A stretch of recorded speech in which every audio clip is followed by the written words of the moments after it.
We are live, or not live, we're recording. What am I doing? Okay, it is late on a Monday evening, so we're going to get through this together. Hello, everyone. This is the recording for the Club Treasures training that was held 2 weeks ago for CLE. This is just an enhanced version of the training that if you did attend, you were able to view and take notes and digest now. But for the people who did not attend, this is also the training that will be for you for your service year. This is a comprehensive training, so I'm not going to get into detail about everything. I'm going to try my best to cover as much as I can. I also have to keep it under an hour if I can try my best to do that.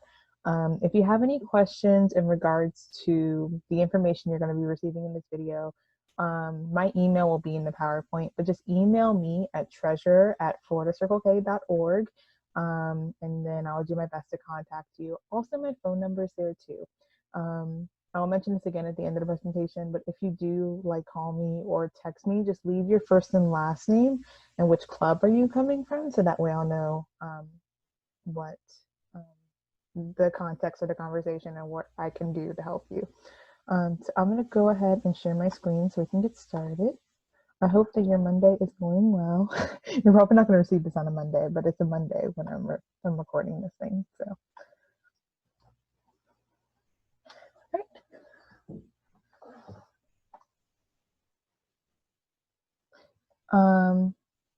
Okay, so it says September 12th because that was the date of CLE. You're going to be, it's being recorded on Monday, like September 21st. September Earth, Wind, and Fire references. Oh my gosh.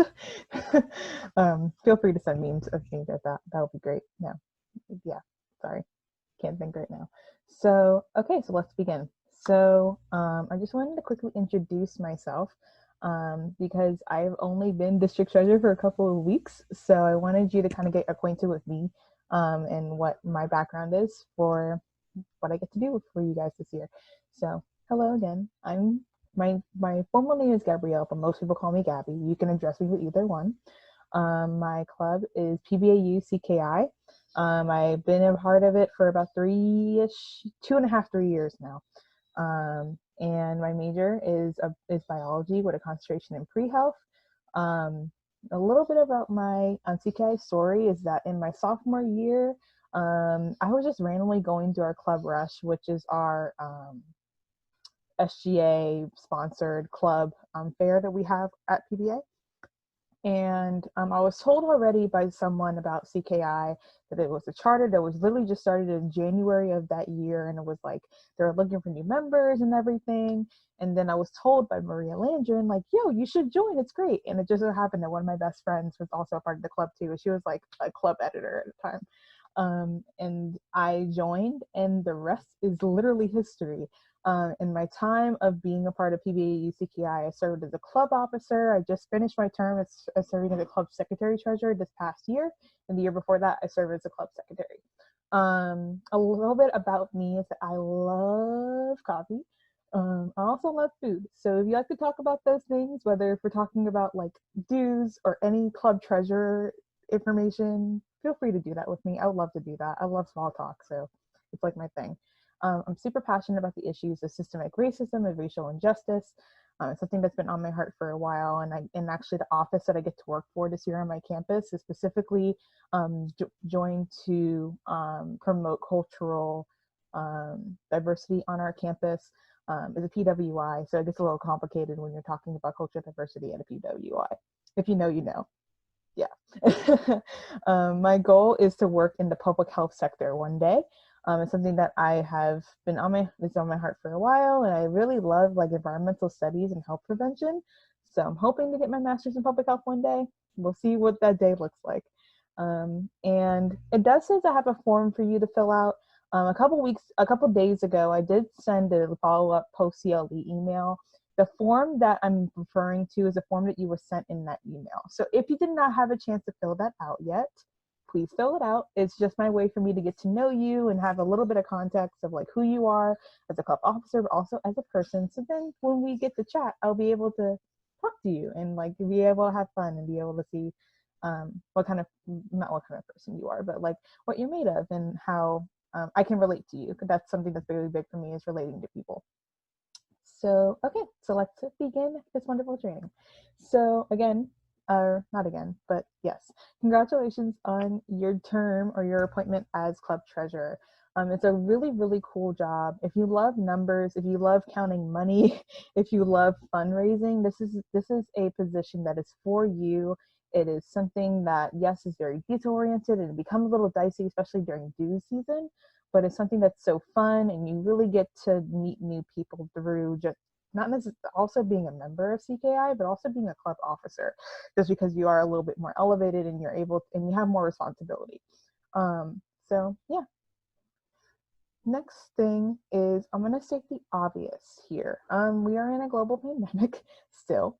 Depending on the county that you are in, you may have varied restrictions and regulations that you have to follow. We are in a very fragile political climate. So there's a lot of stuff going on. And obviously in your personal lives, there might be varied situations that are happening too. I can say that for myself as well. So with that being said, you are validated in however you feel in this moment. If you are stressed by looking at this presentation, that is okay. It's not my goal to bring stress, but I do understand trainings like this can bring stress in some way, because you're going through a lot of information in a very short amount of time. So my goal is just to help you. You're already great club treasurers or awesome club treasurers, and I want to make you better and give you more toolbox and give you more items for your toolbox to work with. Something that's really helpful to me is that I get to learn this position as y'all are learning it, as I was only a club treasurer for 1 year. So as I'm giving resources to you, again, if you have any questions, just come to me. If I get stuck on something, I will do my best to reach out to someone who's a little bit more about knowledge than I am, so then that way I can serve you better. So yes, if you feel incompetent or if you feel like I got this, then you're validated in that. If you have not met your goals yet this year when it comes to your club or when it comes to you as a club officer, that is okay. You have time and you got this. So just wanted to put that out there. That helped me as I was making the presentation, because I was like, there's a lot of stuff going on, but we'll get through this one day at a time. So your responsibilities as a club treasurer, they will vary based on your club, and it might be more than this specifically because of your club, or it might be less than this list, but this is what I was able to come up with based on experience, but also based on the guide that is listed in the international website. So your responsibilities is to create and maintain your club budget. You're establishing the amount for club dues if that has not been established already, which I'll get into a little bit later. Paying club international dues before the appropriate date. Market the benefits of club dues and encourage members to pay them. Assist fundraising chairs with fundraisers, giving feedback as requested. Now, if that position is filled, it's going to look a little different. If it's not filled, again, this position as fundraising chair is going to look a little different based on if the position is filled or not. Again, we'll get into that a little bit later. Adding and maintaining members within the membership update center on Kiwanis reporting, and then actively notify officer board of current funds throughout the service year. So again, this is just a list that I was able to come up with. This is not limited to what you can have as a club treasurer. It just depends on your club and what its needs are. So yeah, let's keep going. The first phase that I want to talk about when it comes to you as a club treasurer is your club budget. The budget is super important because you're maintaining your funds, where it's going, how it's getting there, what is your expenses, and how you cannot go over or you can go under, but you want to make sure you're not going over your club budget. There is no right or wrong way to do a budget. That's always how I believe when it comes to doing things. I'm more of a spreadsheet person. So I like to be able to put it on a spreadsheet and view it in a wider basis. I've seen Word documents before. So what I'll do is that I'll be able to put both of those templates on one folder. That's what I'm hoping to do. So then that way you get access to it. It either will be that, or I'll send it to you as an attachment, so you have both of those resources for you. But either way, I'll keep you updated on what that looks like and make sure you guys get that information. The first phase of when it comes to a club budget is determining your income. So your income is the funds that are coming into your club. So this can include the following, but it's not limited to, like your funds from your student government, funds from your sponsors, local Kiwanis club, club dues, and then fundraising. So it can vary based on your club. It can be more than this list and it can be less than this list. Just if you get stuck when it comes to figuring out what are the funds coming into your club, consult your club president and your Kiwanis advisor for guidance, so that they will be the ones who will be most knowing what exactly is coming into your club as income. So just contact them and hopefully they'll be able to help you with that. The next phase of this is your expenses. So you know the money coming into your club, but now you have to determine what is coming out. So which is your expenses. This can include the following, but not limited to: district dues, international dues, funds allocated to your fellow club officers and committee chairs is like a budget for them to be able to do their job. And funds for division, district, and international events. So this can include registration fees, hotels, travels, and it could be more than that depending on what your club would be using for expenses. Again, types of funds can vary based on your club. Consult your club president, Kiwanis advisor for guidance. Again, it is really important when you're creating your club budget to make sure you're not going over. You want to make sure you have money left over for your next club treasurer coming in, whether that will be you as a club officer or that might be somebody else. But as long as your goal, hopefully, is for you to have money left over so that your club treasurer will be able to drive. Oh, I'm sorry. No, it's okay. You're good. What's happening? Under your club budget, not over. So that way you have funds to give to your next club treasurer when they come in and do their job. All right, so the next phase is dues. Dues is interesting because yes, it's super important to your club. It maintains your club activity, club membership. Without dues, your club can't thrive. So you got to make sure that you know about club dues and how important they are. In addition to that, what I have found interesting going through this last year is that most members do not know the benefits of paying dues or don't know the purpose of them. I encourage you, and this is what our district administrator David was mentioning due to training 2 weeks ago. You didn't get to hear it, but I'm going to reiterate it here. Make sure you know the benefits of your club dues, so that are dues in general, not club dues. So that way you're able to confidently tell someone why they should pay club dues. Yes, it's a tricky situation to ask people for money. I get it. But if you are more confident, you're able to help with the recruiting process. And then you're able to encourage your other members around you, be like, hey, this is a benefit of paying club dues. Can you tell this person so that way they can bring them closer into CKI and what we stand for. So yes. What else is here? So yes, it's your responsibility again to regularly advertise club dues and its benefits. So you have to. So it does say to sleeve club treasurer drive. I am working on that right now. I thought I had it available for CLE, but it's not there. Or it's not that it's not there. It's just that I don't think you guys have access to it. So I'll make sure that you guys will have that. Hopefully by the time this training gets posted. So some important dates to know: if you have a pen, pencil, whatever writing utensil and writing paper that you have, these are the dates you need to know for club dues. So in a couple of weeks, on October 1st, you can begin paying dues. You have until November 30th to pay your district and international dues. I keep saying club dues, and I'll clear that up in just a few minutes because it does get a little confusing. October 31st is the early bird deadline. So you can pay your club dues on October 31st and you'll pay an early bird deadline. If you don't get to reach that deadline, that's okay. You can pay it by November 30th and then you are good to go.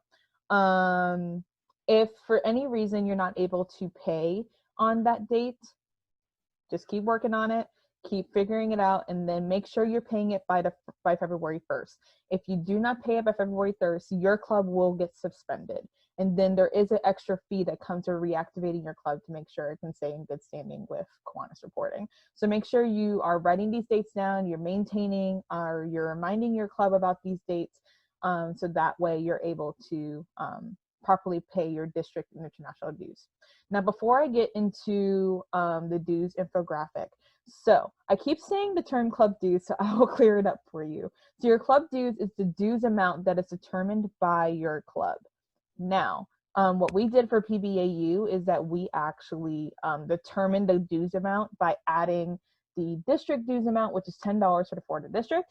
Then we added like another $10 for an incentive, which was a t-shirt.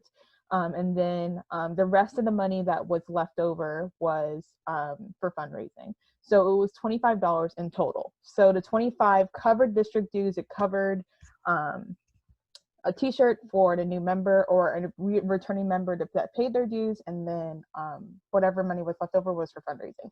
So you can split it up that way, whatever works for you, as long as you know your club dues amount and you're advertising it regularly to your members, you should be fine.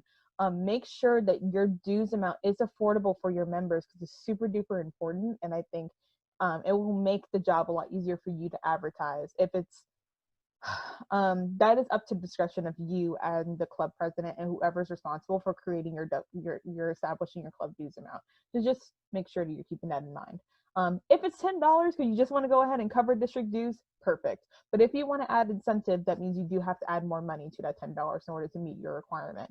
If you want to add part of your international dues to that, that's okay too. Just make sure that you're not making it too expensive for your members to where they can't pay it. So I'm going to actually exit out of this presentation so I can show you a infographic. So this was made by our previous district treasurer, Frederick Brea. I'm going to go ahead and pull it up because I thought it was really, really cool what him and our Governor Meat was able to do with this infographic. So let me see if I can pull it up so then I can show it to y'all. I know it's here. Here it is. Perfect. We can load. Oh, perfect. Awesome. So this is the dues and MRFs infographic final. So this was the guide that was created by Frederick before he stepped down from his position. So what this looks like is there's like MRFs, membership dues. There's a bunch of different cool things on there that you can get to read and be able to share with your members. I'm going to specifically focus on why should I pay my club dues. So there are plethora of reasons why you should pay your dues, but there are scholarships that you can apply for that you would not be able to apply for as a non-dues paying member. You can attend district and international conventions. You can do PD opportunities, which is really, really cool. You get to access to resources and updates throughout the year.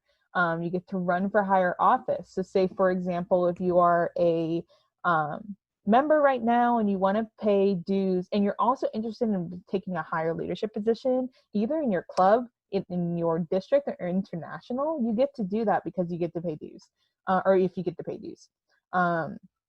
There's also discounts. I believe you get a pin in the handbook, which is so awesome. First off, a pin in the handbook? Come on, guys. Great.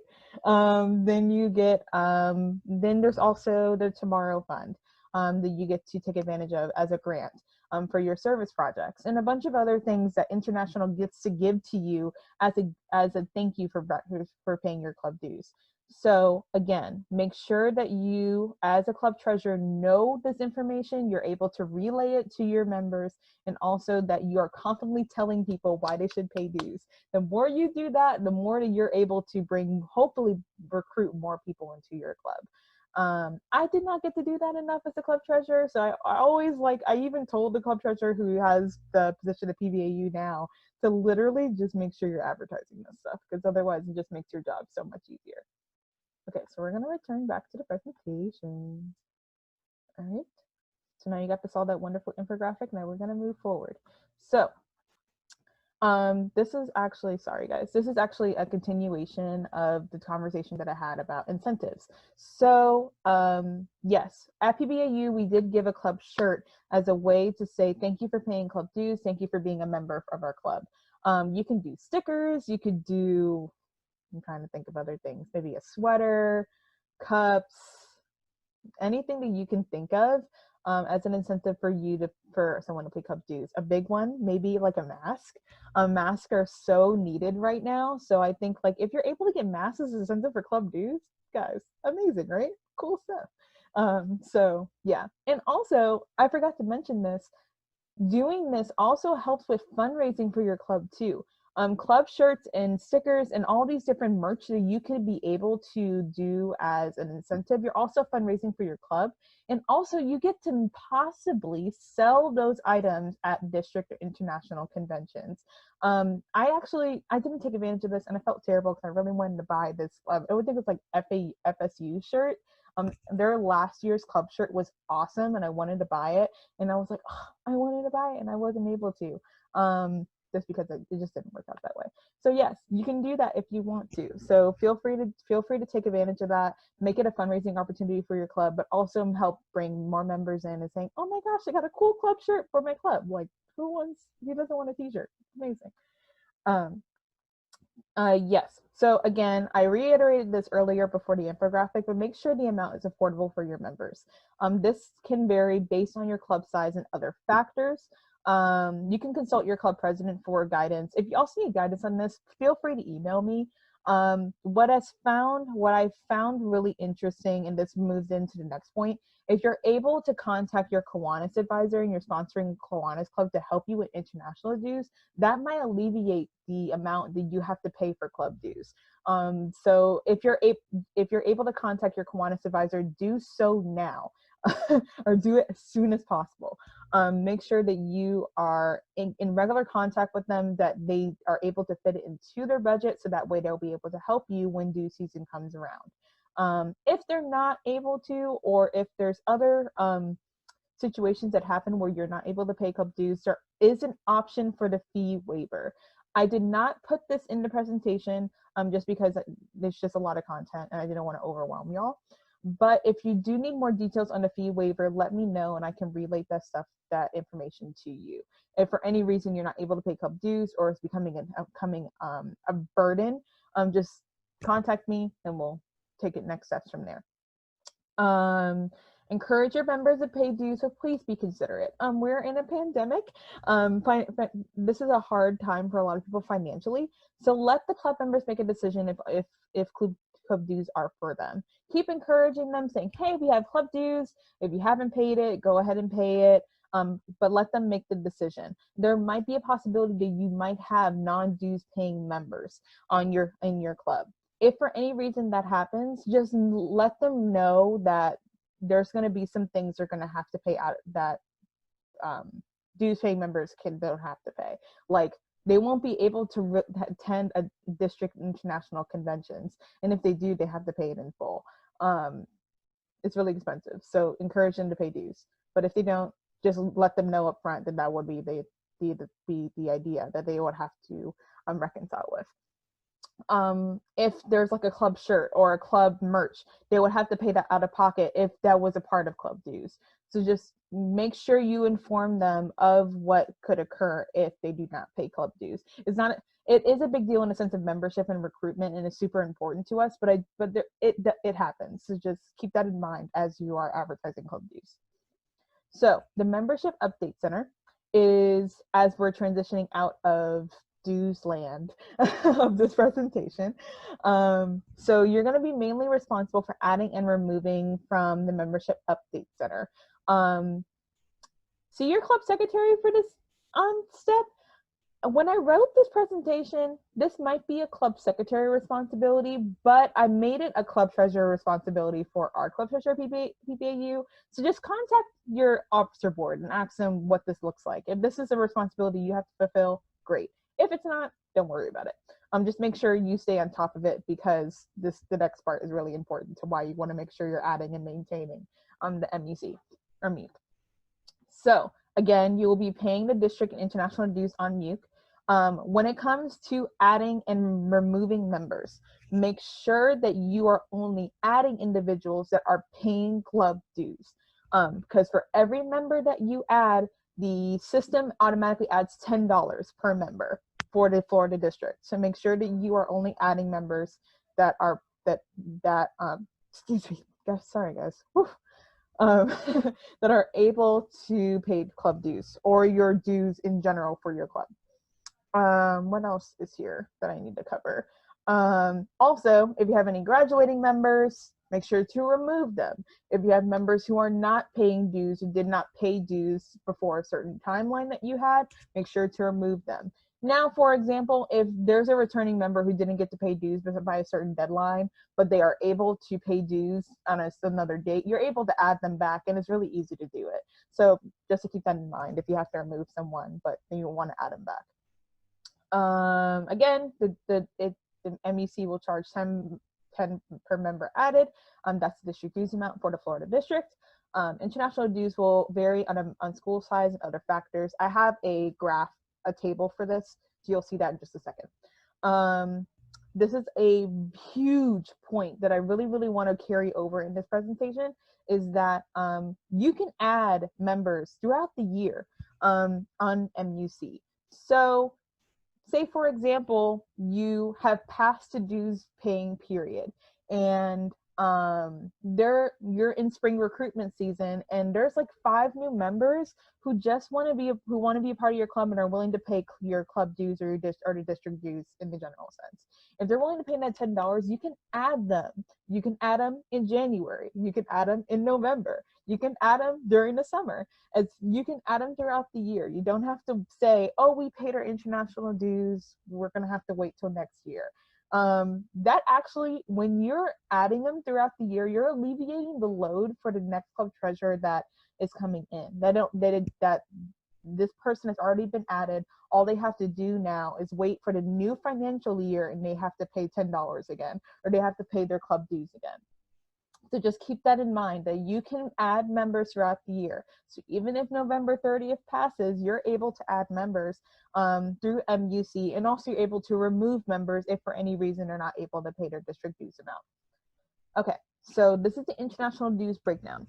So there's a period there. Sorry guys, typos. So there's 3 different phases for the Florida district, or for US and Canada for an international dues regulation. So clubs who are a 4-year institution and have 5,000 students or more, they're paying $600. Clubs that are at a 4-year institution with 5,000 students or less pay $450, and then clubs that are at 2-year institutions is at $200. Now this is plus district dues. When you go to the finance part of it and you start putting in all your information, this amount will show up plus the whoever you added for district dues. So if you have like PBAU, you have $450 for your international dues, and you have 8 members. So 8 members times 10 is 80. So that 450 and that 80 will be would be the sum amount that will show up when you are about to pay your invoice. Keep that in mind as you're going through this process. So if you wonder why it shows more than 450, because the district dues of each member has been added to that amount. So next we're going to go into fundraising. I'm actually going to take a drink while we're doing this because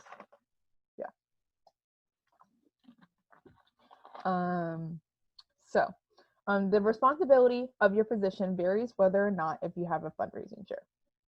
The chair itself would be mainly responsible for coordinating and executing fundraisers. Your job, in the sense of the basic responsibilities as being a club treasurer, is just to update the budget and needed if funds are allocated for the fundraising chair. You can also add the fundraise as well. So if you have like a fundraising portion of your income, you can add that, put the amount that you're fundraising, and then go from there.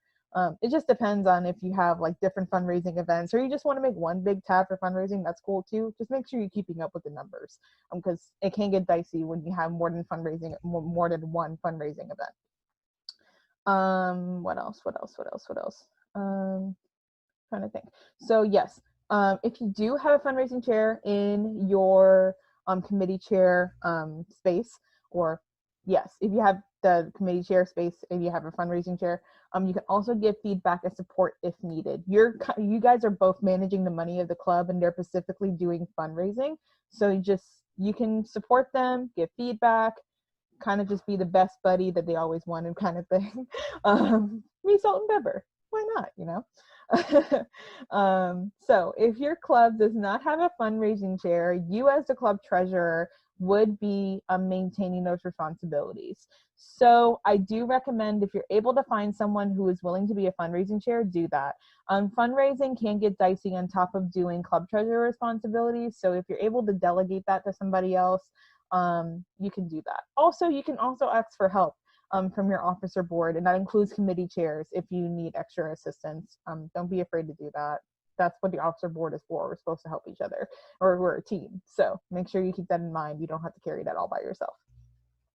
Fundraising shows that your club can be self-sufficient. You can assist in any expenses you need to direct the year, such as conventions, socials, tabling, materials, which is a little bit different this year because Patrick Woodcraft has specifically put budget for you all to have tabling materials. He's our recruitment chair, so that does a little tad bit different, just a little. But yes, for like tabling materials, if you need like awards and you need like parchment paper for that, if you need training materials, anything. Fundraising helps offset all of those costs. So next, this part was actually when I was going through the CLE registration. Oh, there's a couple of points I forgot to mention. I'll mention it in a minute. Sorry, guys. If there is when I was looking through the CLE registration, this was a particular point that I found super interesting that I didn't want to cover in this presentation just because I thought it was pertinent. This is not exhaustive, so I won't be able to get through everything. Again, if you have questions, just contact me and I'll do my best to be able to answer your questions as see fit. So, fundraising and dues as a virtual club. You're gonna use services. You can when you're collecting dues, you can create like a separate account for Venmo, Cash App to collect dues. I use my personal Venmo account, but that does get dicey. I highly recommend if you're able to create a club Venmo account or a club Cash App account, do that. That way you're able to collect it pretty freely, and then all you have to do is transfer that into a bank account for you to pay dues. Do not recommend Zelle. It's especially if it's linked to your personal account. Zelle just mixes the money with your personal money, and it just gets too complicated. If you're going to use Zelle, just make sure you have your own separate bank club account. Just a tidbit, because I did that last year and it got really complicated with paying dues because somebody sent money to me and then I had to move it out into Venmo just so their money doesn't get spent by my own personal expenses. So yeah, just wanted to put that out there. If you're able to create a club bank account, do that.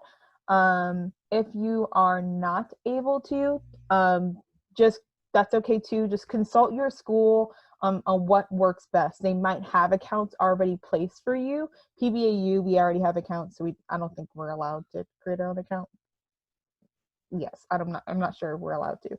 But just consult your school, create your bank account if you can, and if you need to use Venmo, Cash App, or any electronic like banking device in order for you to collect dues, I highly recommend to do that. Don't try to do cash. It's already in the sense of COVID, don't do cash, but also cash gets really complicated to track.